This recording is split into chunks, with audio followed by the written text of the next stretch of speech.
शिवरात्रि के महान पर्व पर भगवान शिव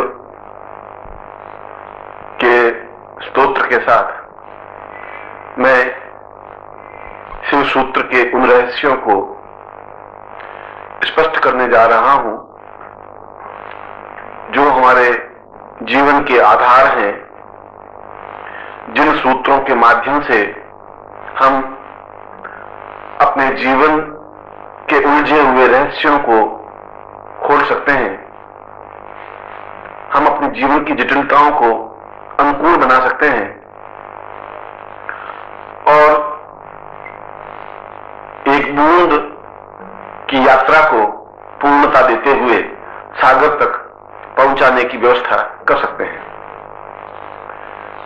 पुष्पदंत ने अपने शिव महिमा स्तोत्र में भगवान शिव की आराधना करते हुए कहा है, असित गिरि समं स्यात् कज्जलं सिंधु पात्रे सुरतर वरुशाखां लेखनीं पत्र मुर्वे लिखति यदि ग्रहीत्वां शारदा सर्वकालं तदपि तव गुणानां ईश पारं नयाति।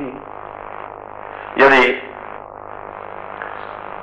समस्त समुद्रों को मिलाकर के उसकी स्याही बनाई जाए, यदि समस्त वृक्षों को काटकर उसकी लेखनी बनाई जाए और यदि स्वयं विधाता भगवान शिव के गुणों का वर्णन इस पक्षी को कागज पर बनाकर लिखने की कोशिश करे, तब भी भगवान शिव के गुणों का और उनके रहस्यों का स्पष्टता के साथ अंकन नहीं हो सकता।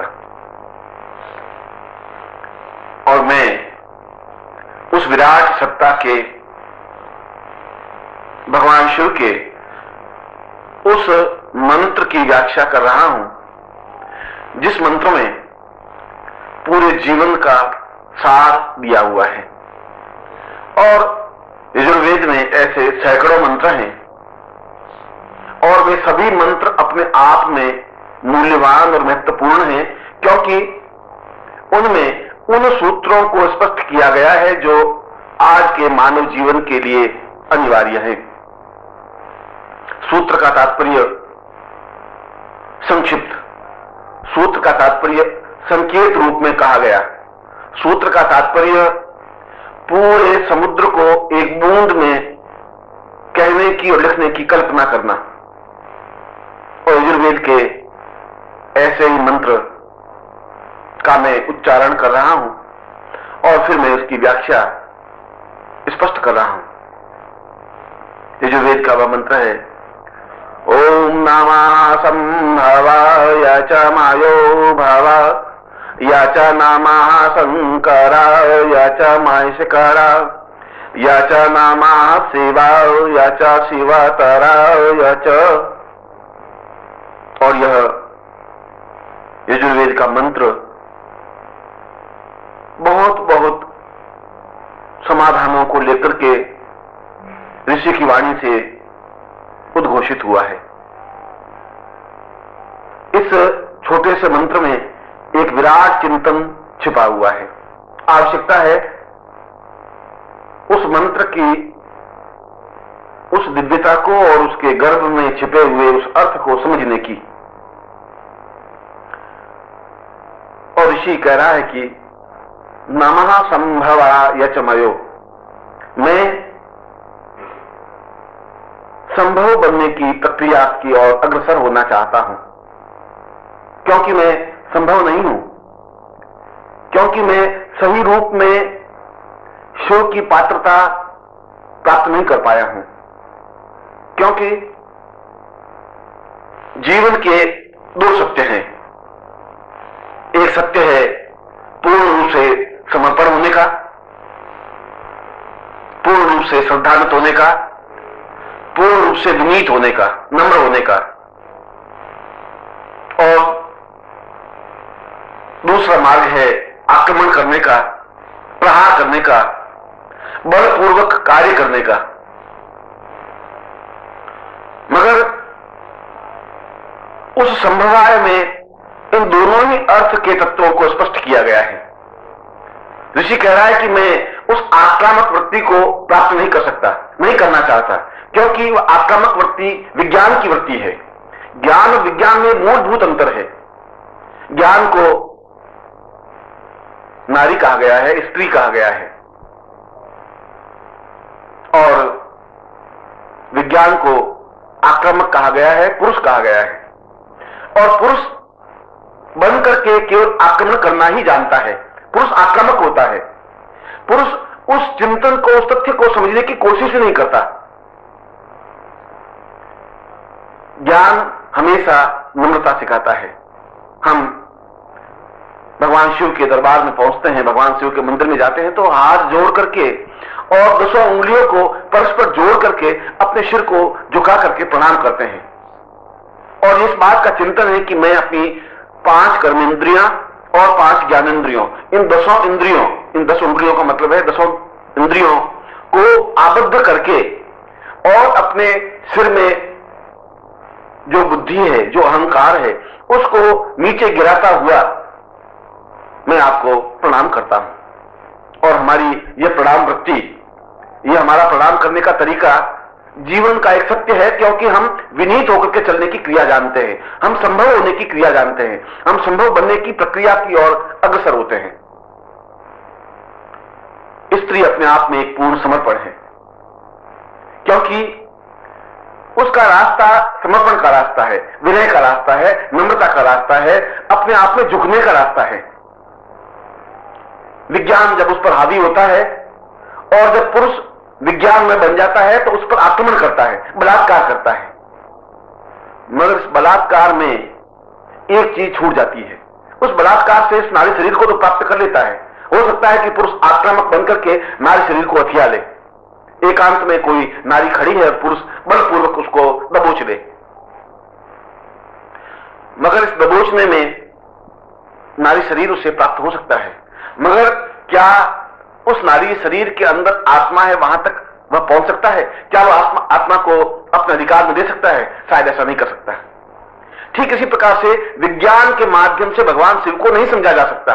विज्ञान तो आक्रमण का रास्ता है, विज्ञान के माध्यम से संभव नहीं बना जा सकता। जहां विज्ञान है, उस विज्ञान से हम शिव के मंत्र के अर्थ को तो समझ सकते हैं, इस नमः संभवाय के अर्थ को समझ सकते हैं, मगर इस सूत्र तक नहीं पहुंच सकते। इस सूत्र तक पहुंचने के लिए उस आत्मा को स्पर्श करना पड़ेगा, और उस आत्मा को स्पर्श करने के लिए आक्रामक वृत्ति नहीं चाहिए। आक्रामक वृत्ति केवल शरीर को दे सकती है। हम नारी शरीर पर आक्रमण करके उसके शरीर को ले सकते हैं, मगर आक्रामक वृत्ति होने से उसके प्यार को नहीं प्राप्त कर सकते, उसके प्रेम को प्राप्त नहीं कर सकते, उसकी नम्रता को प्राप्त नहीं कर सकते, उसके हृदय को प्राप्त नहीं कर सकते। और जब तक उस नारी के हृदय को स्पर्श नहीं कर सकते, उसकी आत्मा को नहीं जीत सकते, तब तक जीवन में आनंद का रास्ता प्राप्त नहीं हो सकता। आक्रमण से जीवन की पूर्णता और जीवन का आनंद और जीवन की मधुरता अनुभव नहीं हो सकती। इसलिए ऋषि कह रहा है कि संभवाय, मैं संभव बनना चाहता हूं। संभव पूर्ण नम्र, पूर्ण विनीत, पूर्ण समर्पण युक्त, और यह पूर्ण समर्पण युक्त ज्ञान के माध्यम से ही संभव हो सकता है। विज्ञान तो एक प्रकार से विश्लेषण करता है। एक गुलाब का पुष्प बहुत सुंदर विकसित है, झूम रहा है डाली पर। ज्ञान उसको देखने कर एहसास करेगा कि यह कितनी मधुरता के साथ मुस्कुरा रहा है।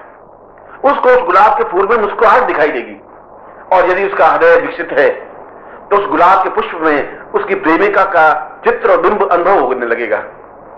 मगर यह हो सकता है जब वह संभव हो।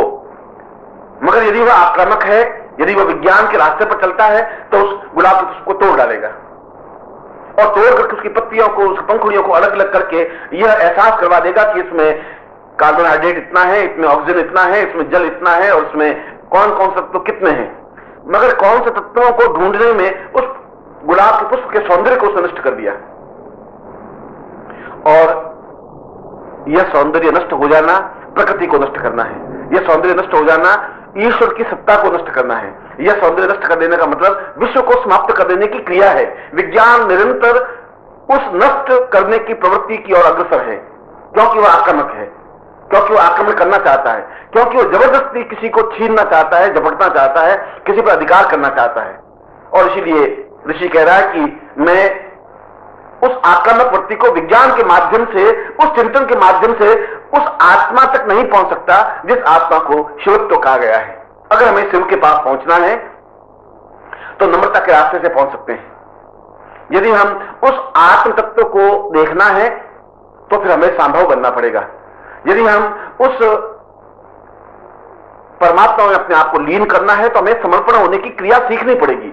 और समर्पण होने के लिए अपनी 5 ज्ञानेंद्रियां और 5 ज्ञानेंद्रियों को एक साथ आबद्ध करना पड़ेगा, एक जगह इकट्ठा करना पड़ेगा, उसको प्रणिपात करना पड़ेगा, ज्ञान को कर्म पर हावी करना पड़ेगा। और इसीलिए जब हाथ जोड़ते हैं तो 5 ज्ञानेंद्रियां 5 कर्मेंद्रियों पर हावी होती हैं, दोनों परस्पर जुड़ जाती हैं और जुड़ करके उसके साथ ही साथ हम अपने सिर को उस हाथ और बंधे हुए हाथ पर टिका देते हैं।